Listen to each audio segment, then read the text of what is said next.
Assalamualaikum warahmatullahi wabarakatuh. Perkenalkan, nama saya Dina Hanifa, BP18. Baik, di video kali ini saya akan menampilkan hasil presentasi saya mengenai tugas kelompok yang judulnya Manajemen Proyek Sistem Informasi. Yang pertama, kita harus tahu dulu apa itu manajemen. Dari kata manage yang berarti menata, merencanakan, mengatur, mengendalikan, mengelola. Orang yang berkecimpungan dalam manajemen disebut sebagai manajer.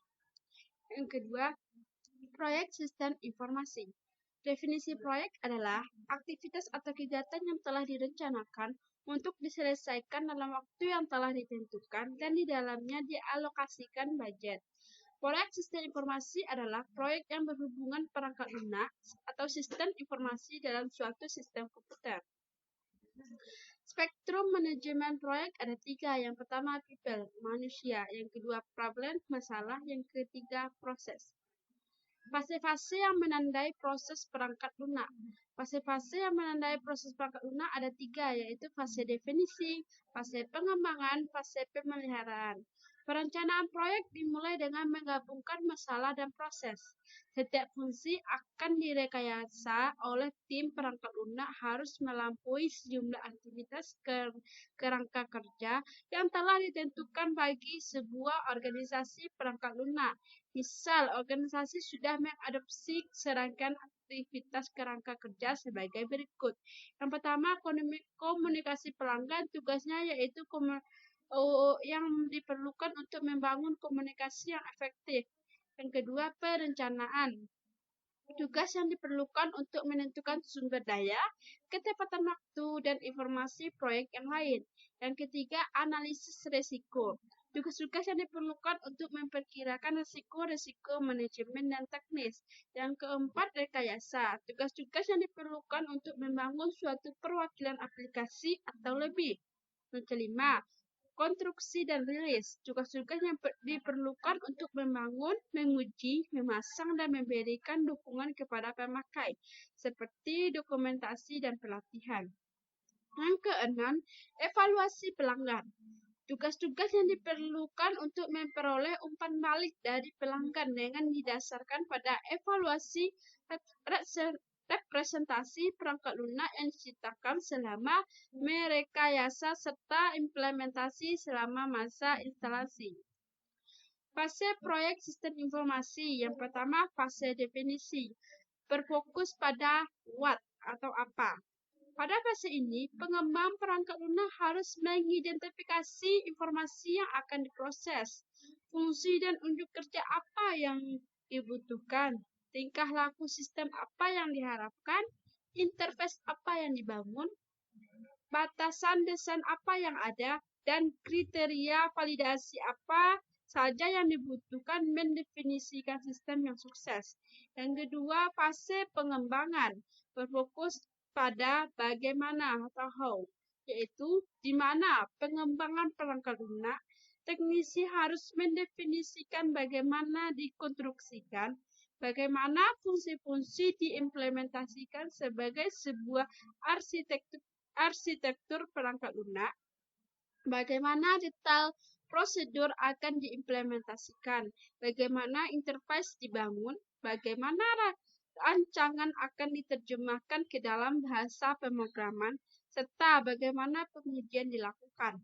Yang ketiga, fase pemeliharaan. Berfokus pada perubahan atau change, yaitu yang dihubungkan dengan koreksi kesalahan penyesuaian yang dibutuhkan ketika lingkungan perangkat lunak berkembang, serta perubahan sehubungan dengan perkembangan yang disebabkan oleh perubahan kebutuhan pelanggan. Perbedaan proyek dan operasional. Pada yang pertama kita lihat dari sifat. Kegiatan proyek bercorak dinamis dan rutin. Kegiatan operasional berulang-ulang dan rutin. Yang kedua, kita lihat dari waktu.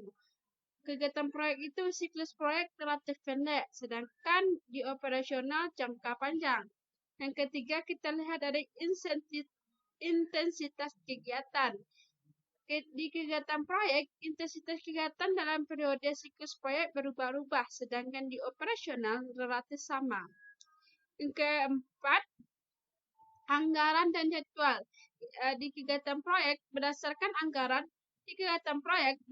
anggaran dan jadwal yang telah ditentukan, sedangkan di operasional batasan anggaran dan jadwal tidak terlalu ketat. Yang kelima, kita lihat dari jenis kegiatan. Kegiatan di proyek terdiri dari multidisiplin dan ilmu, sedangkan kegiatan di operasional tidak terlalu banyak. Yang keenam, keperluan sumber daya. Jadi kegiatan proyek berubah baik jenis maupun volume, sedangkan di kegiatan operasional relatif konstan. Tahapan proyek sistem informasi atau siklus proyek. Pertama, proyek secara umum. Yang pertama, tahapannya merumuskan masalah, mencari solusi terhadap masalah, melaksanakan solusi. Yang keempat, memonitor hasilnya.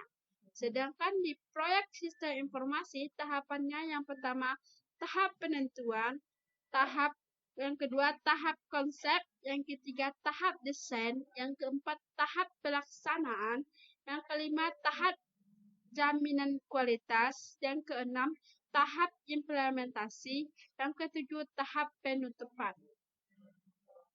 Lalu, apa saja faktor yang membuat proyek dapat dikatakan gagal dan berhasil? Yang pertama, apa saja faktor kegagalan dalam proyek? Yang pertama, spesifikasi yang tidak jelas. Yang kedua, perubahan dalam batasan sistem. Yang ketiga, terjadi ketidaksepakatan antar stakeholder. Yang keempat, perencanaan yang buruk. Yang kelima, kurangnya menguasai atau seni manajemen proyek. Yang keenam, dokumentasi yang sangat minim. Yang ketujuh, komunikasi yang kurang baik. Yang kedelapan, kualitas yang rendah dan performa yang minim. Yang kesembilan, tidak cukup sumber daya. Selanjutnya, apa saja faktor keberhasilan dalam proyek? Yang pertama, pengelolaan proyek melalui suatu mekanisme last sale project. Yang kedua, monitoring dan pengontrolan terhadap jadwal proyek, anggaran proyek, kualitas proyek, dan risiko dalam proyek. Yang ketiga, mengintegrasikan atau memadukan perangkat dan metode manajemen proyek untuk tujuan peningkatan produktivitas kinerja tim dan komunikasi. Yang keempat, komitmen manajemen. Contoh proyek sistem informasi. Proyek sistem informasi di sini mencakup sebagai atau keseluruhan dari rangkaian aktivitas rekayasa pembangunan sistem informasi, di mana komponen yang termasuk sistem informasi meliputi infrastruktur hardware, software, dan ketersediaan sumber daya manusia di bidang teknologi informasi. Contoh proyek sistem informasi di antaranya, yang pertama, proyek sistem informasi untuk mendukung pelaksanaan pemilu. Yang kedua, proyek penjualan elektronik atau e-commerce. Yang ketiga, sebuah kampus meningkatkan infrastruktur teknologinya untuk menyediakan akses internet wireless. Yang keempat, suatu perusahaan memutuskan untuk menggunakan VoIP sistem dan bagaimana implementasinya. Proyek PIS program. Kita lihat dari bentuk. Komponen proyek bersifat spesifik dan rinci. Cakupan dan tujuan proyek didefinisikan dengan jelas, sementara program biasanya kurang jelas dan tidak spesifik. Selain itu, karena suatu program mencakup beberapa proyek, tim program cenderung lebih besar karena juga melingkupi dari para manajer proyek dan anggota tim proyek. Yang kedua, kita lihat dari usaha. Sebuah proyek mewakili upaya tunggal dan terfokus, sementara program adalah kumpulan proyek bersama-sama. Semua proyek membentuk paket pekerjaan yang terhubung. Berbagai proyek saling melengkapi untuk membuat program dalam mencapai tujuan keseluruhannya. Kemungkinan proyek yang berbeda dalam suatu program akan tumpang tindih. Oleh karena itu, manajer program perlu melihat kemungkinan tumpang tindih ini dan bekerja dengan manajer proyek yang relevan untuk memastikan kelancaran program. Yang ketiga, dilihat dari durasi. Sementara beberapa proyek membutuhkan waktu beberapa tahun. Sebuah proyek umumnya tidak akan terlalu lama untuk diselesaikan.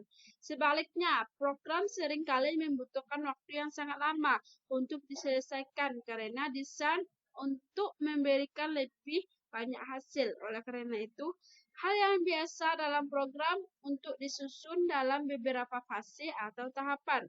Sebuah proyek yang sangat panjang juga dapat diorganisasikan ke dalam beberapa fase, tetapi ini kurang umum. Yang keempat, kita lihat dari manfaat. Proyek fokus pada pencapaian keluaran output yang nyata atau terlihat, tangible. Misalnya, apa yang ada peroleh setelah menyelesaikan proyek. Sementara program fokus pada hasil yang seringkali tidak nyata. Manfaat yang diberikan oleh suatu program tergantung pada manfaat kolektif dari proyek-proyeknya. Contoh hasil program termasuk perubahan budaya atau politik dalam suatu organisasi, atau perubahan dalam cara organisasi beroperasi. Proyek stakeholder. Manajemen stakeholder atau pemangku kepentingan proyek mencakup proses yang diperlukan untuk mengidentifikasi orang, kelompok, atau organisasi yang telah terdampak atau dipengaruhi oleh proyek. Dalam manajemen stakeholder proyek, kepuasan para stakeholder proyek harus dikelola sebagai tujuan utama proyek. Untuk itu, manajemen stakeholder proyek mesti fokus pada komunikasi berkelanjutan dengan para stakeholder untuk memahami kebutuhan dan harapan mereka. Yang kedua, mengatasi masalah-masalah proyek yang terjadi. Yang ketiga, mengelola kepentingan yang saling bertentangan dan mendorong keterlibatan stakeholder yang tepat dalam pengambilan keputusan dan kegiatan proyek. Berikut deskripsi proses di manajemen stakeholder proyek sepanjang siklus hidup proyek. Di sini dapat kita lihat gambar dari proses manajemen stakeholder proyek. Di sini saya akan menjelaskan saja tentang prosesnya, yaitu yang pertama identifikasi stakeholder atau identify stakeholder. Proses mengidentifikasi orang, kelompok, atau organisasi yang dapat memengaruhi atau dipengaruhi oleh keputusan, aktivitas atau hasil proyek, dan menganalisa dan mendokumentasikan informasi yang relevan mengenai minat mereka, keterlibatan saling ketergantungan, pengaruh dan dampak potensial terhadap keberhasilan proyek. Yang kedua, merencanakan pengelolaan stakeholder atau plan risk management. Proses pengembangan strategi manajemen yang tepat untuk secara efektif melibatkan para stakeholder di sepanjang siklus hidup proyek. Berdasarkan analisis kebutuhan, minat, dan dampak potensial mereka terhadap keberhasilan proyek. Yang ketiga, mengelola keterlibatan stakeholder, monitoring. Proses berkomunikasi dan bekerja dengan para stakeholder untuk memenuhi kebutuhan atau harapan mereka, mengatasi masalah terjadi dalam proyek, dan menumbuhkan keterlibatan stakeholder yang tepat dalam kegiatan proyek sepanjang siklus hidup proyek. Yang keempat, mengendalikan keterlibatan stakeholder. Monitoring risk. Proses pemantauan keseluruhan hubungan stakeholder proyek dan menyesuaikan strategi dan rencana untuk melibatkan stakeholder. Adapun ringkasan yang menggambarkan output dari setiap proses dalam manajemen stakeholder proyek dapat dilihat dalam gambar berikut. Di sini bentuk dari project stakeholder management overview. Yang pertama, identify stakeholder. Ada input, ada task, dan ada task-nya, ada output-nya. Di sini dapat kita saksikan bentuk-bentuk dari kerja ringkasan gambaran output dari setiap proses manajemen stakeholder. Baik, hanya itu yang dapat saya sampaikan. Jika ada kata-kata yang salah, mohon dimaafkan. Saya akhiri dengan Assalamualaikum warahmatullahi wabarakatuh.